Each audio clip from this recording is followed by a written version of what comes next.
안녕하십니까. 용수 목사입니다. 오늘 함께 나눌 말씀은 사도행전 18장 24절로 28절까지 말씀이 되겠습니다. 자, 고린도에서 만난 특별한 인연이었던 아굴라 부부를 에베소에 남겨둔 채 바울은 에베소를 떠나서 이제 바울이 처음으로 가려고 했던 그 안디옥 교회로 이제 귀환을 하게 됩니다. 그래서 아주 오랜만에 안디옥 교회 교인들과 또 재회의 기쁨을 누리게 되었습니다. 그리고 얼마 뒤에 바울은 또다시 3차 선교 여행을 준비하고 이미 자신을 통해서 복음을 들었던 그 성도들을 재방문해서 그들의 신앙을 격려하기로 결정을 합니다. 자, 그리고 오늘 본문은 바로 그 시기에 에베소에서 어떤 일이 일어나고 있었는가를 보여주고 있습니다. 본문 24절을 읽어보겠습니다. 그런데 알렉산드리아 태생으로 아볼로라는 유대 사람이 에베소에 왔다. 그는 말을 잘하고 성경에 능통한 사람이었다. 자, 바로 여기서 유명한 아볼로가 등장을 합니다. 그는 성경에 능통한 자였다라고 표현하고 있습니다. 그는 실제로 성경학자이면서 유대인이었습니다. 아시다시피 당시 성경이라고 하는 것은 신약 성경이 빠진 구약 성경만을 의미하겠죠. 자, 25절을 또 보겠습니다.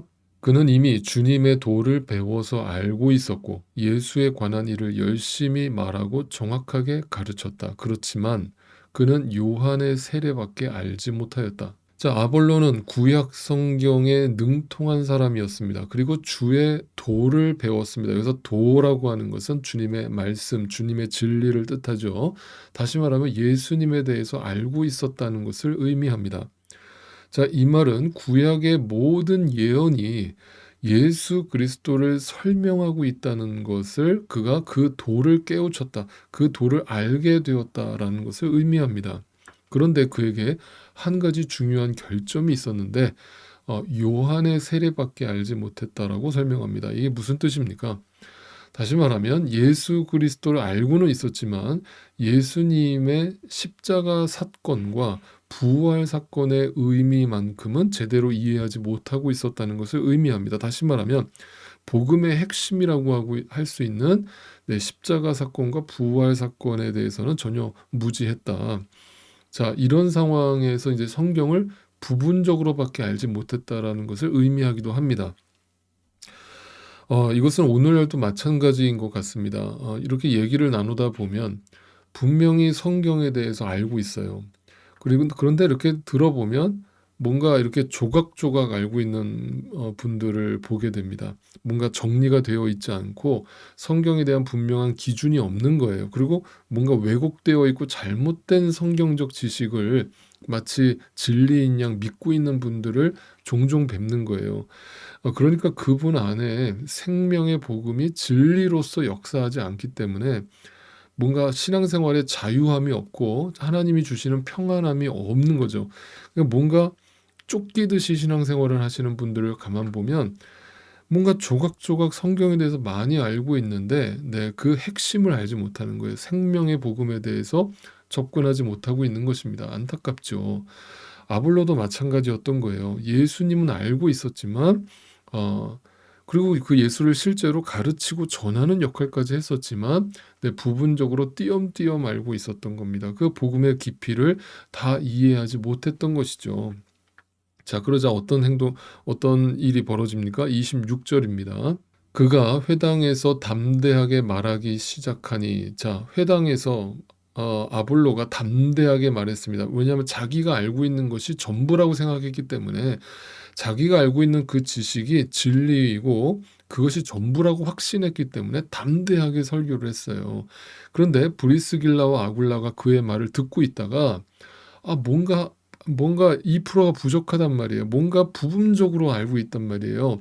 그래서 그를 따로 데려다가 거기 사람들 다 있는 자리에서 당신 지금 뭔가 잘못 알고 있습니다. 내가 다시 가르쳐 줄게요. 이렇게 하면서 거기서 지적질을 하지 않고요. 그를 개인적으로 따로 데려다가 1대1로 성경 공부를 했다 이 말이에요. 그래서 하나님의 도를 더 자세하게 설명해 주었다는 겁니다. 브리스길라 아굴라 부부를 통해서 아볼로는 성경 공부를 한 겁니다. 그런데 이 겉모습을 보면 이게 얼마나 웃기는 장면이냐면 아볼로는 나름대로 성경학자예요. 그리고 오늘날로 얘기하면 목회자예요. 그런데 이 브리스길라와 아굴라 부부는 평신도잖아요. 근데 지금 평신도가 목사 설교를 듣다가 당신 지금 뭔가 많이 아는 것 같은데 복음의 핵심이 빠져 있습니다. 이리 오세요. 제가 좀 개인적으로 설명해 드릴게요. 라면서 그걸 가르쳐 주고 있는 장면이에요. 그러니까 이 장면이 오늘날은 참 벌어지기 힘든 일인데 어떻게 보면 이것이 어떻게 보면 굉장히 성경적인 모습이라고 할 수 있겠죠.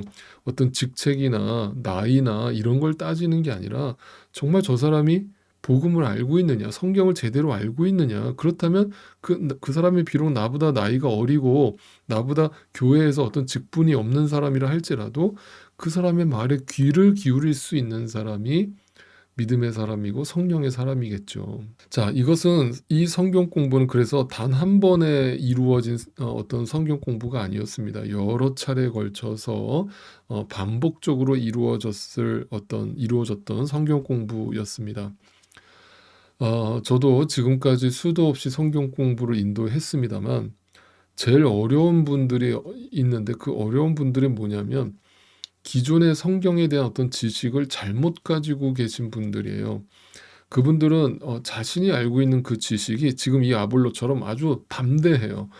나는 확신 가운데 있고 내가 알고 있는 이것이 진리라고 굳게 믿고 있는 거예요. 근데 분명히 그게 아니거든요. 그걸 아니다라고 아무리 성경을 펴놓고 설명을 해도 안 들어요. 네, 안 듣습니다. 그럴 때 막 힘이 쭉쭉 빠져요. 너무 힘이 들어요. 그런데 저는 그때 분명히 알고 있죠. 이것도 제 힘으로 되는 게 아니죠. 제가 그분을 설득할 수 있는 영역이 분명히 아니죠. 네, 주님께 맡길 뿐이죠. 그런데 오늘 이 아볼로가 귀한 것은 그가 나름 성경학자였고 목회자였는데도 불구하고 평신도 아굴라 부부를 통해서 예수님의 십자가 사건과 부활 사건의 의미를 배우게 되었다라는 것이 놀라운 일이고 그 말을 경청해서 들었다라는 게 놀라운 분이죠.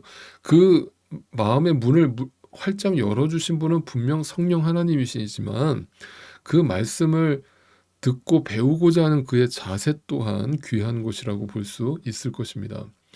자, 이로써 아볼로는 참 복음의 의미를 밝히 알게 되었습니다. 그리고 그것을 알게 되자 더 이상 에베소에 머물러 있을 수가 없게 되었습니다. 27절입니다. 아볼로는 아가야로 건너가고 싶어 하였다. 여기서 아가야는 고린도를 의미합니다. 고린도 유럽 땅이에요. 그래서 신도들이 그를 격려하고 그쪽 제자들에게 아볼로를 영접하라고 편지를 보냅니다. 누가요? 아굴라 부부가요. 그는 거기에 이르러서 이미 하나님의 은혜로 신도가 된 사람들에게 큰 도움을 주었어요. 무슨 도움을 주었을까요? 가서 구제 활동을 같이 했을까요? 아니면 교회 무슨 봉사하는 걸 가르쳤을까요? 아니에요. 아볼로가 가서 그들에게 도움이 되었던 것은 하나밖에 없습니다. 하나님의 말씀, 자기가 깨달은 그 하나님의 말씀을 그 성도들과 함께 나눈 것이에요. 여러분, 이게 오늘날 교회의 모습이 되어야 해요. 오늘날 교회처럼 당시 초대교회는 무슨 종합적인 엔터테인먼트가 존재하지 않았습니다. 무슨 사회봉사복지센터가 아니었습니다. 물론 이 말을 또 오해 없이 들으세요. 구제 활동이 전부 잘못되었다고 말씀드리는 거 아닙니다. 그런데 오늘날 교회 가장 큰 문제는 뭐냐면요. 주객이 바뀌었다는 거예요. 교회는요. 주구나 사나 예수 그리스도의 복음을 가르치는 곳이어야 하고 그것을 배우는 곳이어야 합니다. 그러니까 말씀이 전부여야 해요. 그것이 어떤 것이든 그 주가 바뀌면 안 되는 거예요. 아볼로가 그래서 그 고린도에 가서 또 교인들만 그렇게 복음을 전하는 것이 아니라 28절입니다. 그가 성경을 가지고 예수가 그리스도이심을 증명하면서 공중 앞에서 유대 사람들을 힘있게 논박했기 때문이다. 자, 아볼로가 고린도에서 한 일은 너무나 분명합니다. 성경을 가지고 예수가 그리스도이심을 증명하고 가르친 것입니다. 무슨 말입니까? 예수가 구원자고 메시아이고 진리고 길이고 생명이라는 것을 가르친 것입니다. 여러분, 당시 고린도에는 예수를 부정하는 유대인들이 많이 살고 있었습니다. 그런 유대인들을 모아놓고 성경을 펴놓고, 여기서 말하는 성경은 구약이라고 그랬습니다. 여러분, 유대인들은 아시다시피 구약을 달달달 외우고 다니는 사람들입니다. 그들을 앉혀놓고 구약에 또 능통했던 이 아볼로가 그 성경을 펴놓고 그 구약의 모든 내용들이 전부 다 예수 그리스도를 증언하고 예언하고 있는 책이라는 것을 조목조목 설명합니다. 근데 그 조목조목 설명하는 내용이 너무나 논리적이고 압도적이어서 고린도에 있던 유대인들이 공개적으로 그 설교를 듣고 가르침을 들으면서 제압을 당했다라고 표현을 하고 있어요. 제압을 당했다라는 게 뭐예요? 완전히 압도적으로 눌렸다. 다시 말하면 이의를 제기하지 못했다. 그 복음이 너무나 명쾌하게 설명되었다는 의미가 되겠습니다. 자, 그로 인해서 고린도에 있던 성도들도 그 모습을 보면서 큰 힘을 얻게 되었습니다. 참 생각하면 생각할수록 놀라운 일이 아닐 수 없습니다. 바울이 고린도에 가서 아굴라 부부를 극적으로 만나게 되었고 그들에게 복음을 가르쳐 주었고 또 그들은 바울을 따라서 에베소로 옮겨갔고 그곳에서 바울은 안디옥으로 복귀하고 아굴라 부부는 에베소에 남아서 말씀을 가르치던 중에 아볼로를 극적으로 또 만나게 되었고 그 아볼로에게 말씀을 또 가르쳤고 아볼로는 그 말씀을 듣고 성경 하나만 들고 고린도로 다시 넘어가서 고린도 교회뿐만 아니라 고린도 도시에 살고 있었던 유대인들에게 성경을 펴놓고 오직 복음만을 논리적으로 아주 명확하게 설명하고 전했다라고 하는 이 모습은 그 자체로 너무나 놀랍고 신비로운 모습이 아닐 수 없는 것이고 이것이 복음 안에서 이루어지는 놀라운 하나님의 경륜을 보여주고 있는 아름다운 모습이라고 할 수 있겠습니다. 교회가 언제 아름다운가? 다름 아닙니다. 하나님의 말씀을 있는 그대로 선포할 때 그 교회는 교회다워질 수 있고 그 교회는 가장 아름다운 모습입니다. 성도들이 말씀에 대해 말씀을 사모하고 그 말씀을 사모하는 마음과 자세를 가지고 그 말씀에 경청하고 그 말씀을 배운 대로 삶 속에서 살아가고 또 누군가에게 그것을 논리적으로 또 자기가 배운 대로 클리어하게 복음을 전하는 삶. 여러분 이것이 교회가 아니고 무엇이겠습니까? 교회는 오직 예수 그리스도를 가르치는 곳이어야 하고 배우는 곳이어야 합니다. 그리고 그것을 배웠다면 나의 삶의 자리로 들어가서 그곳에서 복음이 필요한 자들에게 복음을 전하며 살아가는 것, 여러분 그것이 교회고 그것이 크리스찬의 라이프인 것입니다. 교회를 오래 다녔다고 하는데 누군가 앞에서 입도 뻥끗하지 못한다면 여러분 그것을 어떻게 믿는 것이라고 할 수 있겠습니까? 성경을 다 안다라고 교만한 마음을 가지고 있지만 부분 조각조각 알고 있을 뿐이고 복음에 대해서 아직도 정확하게 들어본 적도 없는 그러면서도 그냥 자기가 알고 있는 그 바운더리 안에서 그것을 확신을 가지고 잘못된 신념을 가지고 잘못된 믿음을 가지고 신앙생활을 한다면 그것만큼 슬픈 일이 어디 있으며 그것만큼 낭비가 어디 있겠습니까? 부디 바라옵기는 성경을 다 안다라고 하는 그 교만한 마음에서 벗어나시고 늘 배우고자 하는 마음과 듣고자 하는 마음의 자세를 가지고 말씀을 사모하실 수 있는 저와 여러분이 되시기를 소망합니다. 그리고 성령 하나님의 인도하심과 조명 가운데서 그 말씀 가운데 예수 그리스도를 배우실 수 있기를 바랍니다. 지식으로만 만나는 것이 아니라 삶으로 그 주님을 만나실 수 있고 배우실 수 있게 되기를 바랍니다. 그리고 배운 대로 내 삶 속에서 그리스도인답게 합당하게 살아가실 수 있는 은혜가 오늘도 우리 가운데 충만하게 일어나기를 간절히 소망합니다.